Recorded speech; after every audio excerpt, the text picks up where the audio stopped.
हाँ तो बच्चों, मैंने इससे पहले वाले वीडियो में वृत्त की बात की थी कि वृत्त कैसे बनाते हैं, क्या क्या होता है।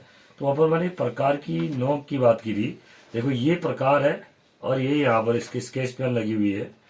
अभी पेंसिल नहीं लगा रहा हूँ मैं, स्केच पेन लगा रहा हूँ ताकि आपको क्लियर दिखे। तो वृत्त बनाते कैसे हैं, देखिए ये जहाँ पर मैं प्रकार की नोक रखूंगा वो वृत्त का केंद्र होगा। देखो ये जहाँ पर आप प्रकार, ये देखो छे, तो हल्का सा मैंने दबा लिया इसको, ये वृत्त का केंद्र हो गया जहां पर प्रकार की नोक रखी हुई है। अब ये वृत्त खींच रहा हूं मैं, देखिए ये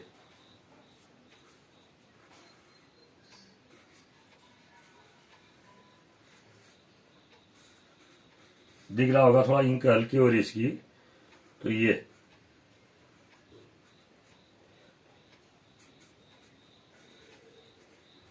ये हमारा सर्कल बन गया, बना। क्लियर दिखाता हूं आपको, ये सर्कल बना। देखिए यहां पर मैंने प्रकार की नोक रखी, ये वृत्त का केंद्र हुआ। और जहां पर तक स्केच पेन की नोक जा रही, देखो ये वृत्त पर है। इसकी जो ग्रीन आपको लाइन दिख रही है पूरी, ये वृत्त है। तो इस तरह से ये वृत्त बना। और वृत्त बनने के साथ साथ मैं आपको बता रहा हूं कि जो ये बिंदु है, ये जहां पर प्रकार की नोक रखी थी आपने, ये वृत्त का केंद्र हुआ। ये हुआ वृत्त का केंद्र। इसको हम ओ, जनरली ओ से दिखाते हैं। और माना एक बिंदु ए है, यहाँ पर ये वृत्त पर स्थित बिंदु ए है।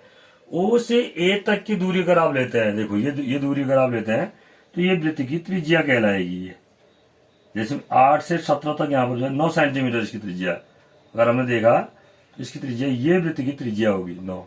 अगर हम व्यास की बात करेंगे, देखो 8 से 17 9 सेंटीमीटर हुई। अगर हम व्यास की बात करेंगे तो देखो करेक्ट ये 18 सेंटीमीटर आ रहा है।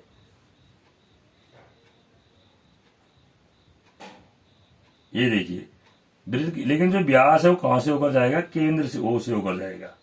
ये 18 सेंटीमीटर, यानी कि जो बड़ी रेखा है वृत्त का व्यास 18 सेंटीमीटर और जो छोटी रेखा है वृत्त की त्रिज्या होगी। तो इस तरह से हम इसको करते हैं। और वृत्त की त्रिज्या और व्यास से संबंधित बहुत सारे प्रश्न आपके सामने आ सकते हैं, छोटे छोटे क्वेश्चन। अगर आप भर्ती की परीक्षा में, जो आजकल अग्निवीर भर्ती परीक्षा चल रही है, या छोटे छोटे क्वेश्चन, छोटे छोटे टेस्टों में जो क्वेश्चन पूछे जाते हैं, या कक्षा 6 7 8 में जो क्वेश्चन पूछे जाते हैं, इस ढंग से क्वेश्चन आते हैं। देखिए ये बिंदु भी हमने वृत्त पर लिया।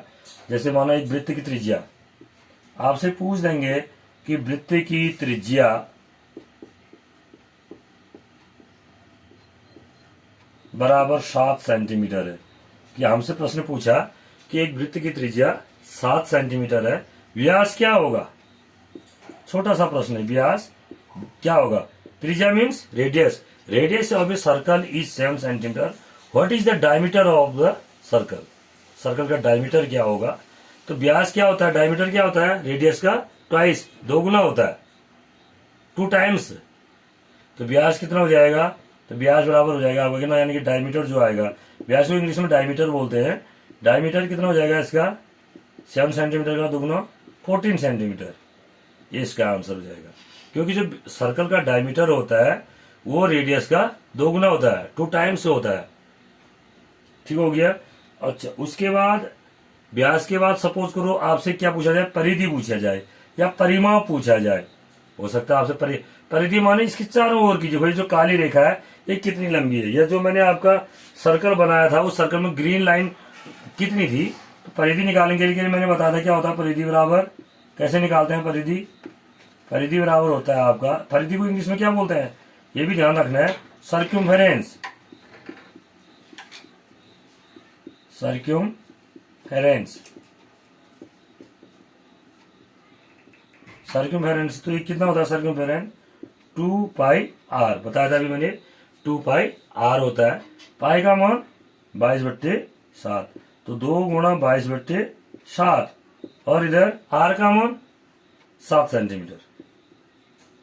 देखो 7 से 7 कट गया, कितना आएगा, 2 गुणा 22 सेंटीमीटर। देखो जो परिधि है बेटा वो एक लंबाई तो है, बस वृत्त के चारों ओर की लंबाई है, वो वृत्त की चारों ओर की लंबाई वही परिधि है। तो ये कितना हो जाएगा, 2 दूना 4, 2 दूना 4, 2 2 जा 4, 2 2 जा 4, 44 सेंटीमीटर। जो सर्कमफेरेंस आया है इसका, इसको पेरीमीटर भी बोलते हैं, पेरीमीटर ऑफ द सर्कल भी कह सकते हैं, वृत्त का परिमाप। परिमाप मीन्स चारों ओर की माप, ये हो गया। तो इस तरह से हम परिमाप निकाल देते हैं। और इसके बाद आ सकता है वृत्त का क्षेत्रफल। अभी वृत्त से संबंधित बहुत सारी चीजें हैं, त्रिज्य खंड है, वृत्त खंड है, वो भी मैं आपको बताऊंगा। अब वृत्त का क्षेत्रफल, क्षेत्रफल मीन्स इस वृत्त के अंदर कितनी जगह है, कितनी जगह है इसके अंदर, ये वृत्त का क्षेत्रफल। और वृत्त का क्षेत्रफल क्या हो जाएगा, पाई आर स्क्वायर। पाई का मान, ये आपको मैंने बता रखा, वृत्त का क्षेत्रफल का सूत्र पाई आर स्क्वायर होता है। पाई का मान 22/7, आर का मान 7 × 7, ये हो गया। देखो इस वाले 7 से ये 7 कट गया, ध्यान देंगे आप, इस 7 से ये 7 कटा, कितना बचा, 22 × 7, इतना बच गया। अब इसका मान कितना आएगा, 7 दूना 14 का 4 हासिल 1, 7 दूना 14 और 1 15, 154। अब लेकिन मात्रा क्या आएगा, सेंटीमीटर आएगा क्या, देखिए आर स्क्वायर, आर का मतलब क्या था, सेंटीमीटर में था आर, आर स्क्वायर का मतलब क्या हुआ, सेंटीमीटर गुणा सेंटीमीटर, कितना हो गया, सेंटीमीटर का वर्ग, सेंटीमीटर का स्क्वायर, तो 154 सेंटीमीटर स्क्वायर, ये वृत्त का क्षेत्रफल हुआ। तो वृत्त की त्रिज्या अगर आपको दी है तो आप वृत्त का व्यास ज्ञात कर सकते हैं। मैंने बताया था कितना था वृत्त का व्यास, सेंटीमीटर का, सॉरी त्रिज्या का दुगुना, तो वृत्त का व्यास बराबर 7 सेंटीमीटर का दुगुना, कितना हो गया, 2 × 7 सेंटीमीटर, तो कितना आया, 14 सेंटीमीटर आ गया। ये वृत्त का व्यास हो गया 14 सेंटीमीटर। वृत्त का क्षेत्रफल भी आपको बता दिया है, वृत्त की परिधि भी आपको बता दी है। वृत्त के अंदर वाला कोई बिंदु बताओ कहेंगे तो बिंदु ओ, वृत्त पर स्थित कोई बिंदु कहेंगे तो ई, सी, ए, डी, बी। वृत्त के बाहर कोई बिंदु कहेंगे तो ये point X, point P, point R, ये सब भी है, ये वृत्त के बाहर है। ये अगर हम इस पॉइंट को सपोज करो ये एम लेते हैं, तो ये जो बिंदु एम है ये वृत्त के अभ्यंतर है, वृत्त पर नहीं है। वृत्त पर स्थित कौन कौन से बिंदु हैं, ए है, सी है, ई है, बी है और डी है। ओ क्या है, वृत्त का केंद्र, ओ वृत्त का केंद्र है। केंद्र ओ से वृत्त पर स्थित जितने भी बिंदु होते हैं इन सब की दूरी बराबर होती है, इसी दूरी को वृत्त की क्या कहते हैं, त्रिज्या कहते हैं। तो इस तरह से वृत्त से संबंधित छोटे छोटे क्वेश्चन आपके पास आ सकते हैं। कभी कभी यहाँ पर आता है पाई, पाई का मान क्या हुआ, पाई का मान 22/7 होता है, कहते नहीं, ये गलत है।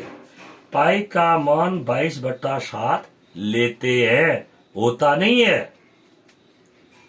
अब जब आप बहुत ध्यानपूर्वक गणित पढ़ेंगे आगे की क्लासों में तो वहां पर थोड़ा अंतर है वाक्य में। पाई का मान 22/7 लेते हैं, पाई का मान 22/7 होता है, ऐसा नहीं कह सकते हम। एग्जैक्ट मान नहीं होता पाई का मान 22/7, लेकिन जब हम गणित के प्रश्न हल करते हैं वहां पर पाई का मान 22/7 लेते हैं। क्या कहा मैंने, पाई बराबर 22/7। पाई का प्रयोग कौन कहां पर होता है, वृत्त में परिधि निकालने में और वृत्त का क्षेत्रफल ज्ञात करने में।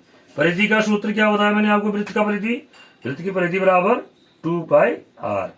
देखो 2πr को हम ऐसा भी लिख सकते हैं बेटा, एक बार ध्यान पूरा देखो, हाँ ये वीडियो में बताया था मैंने, पाई गुणा 2r, और r क्या है, त्रिज्या है, तो 2 गुणा त्रिज्या क्या हुआ, व्यास, पाई गुणा व्यास भी कह सकते हैं हम।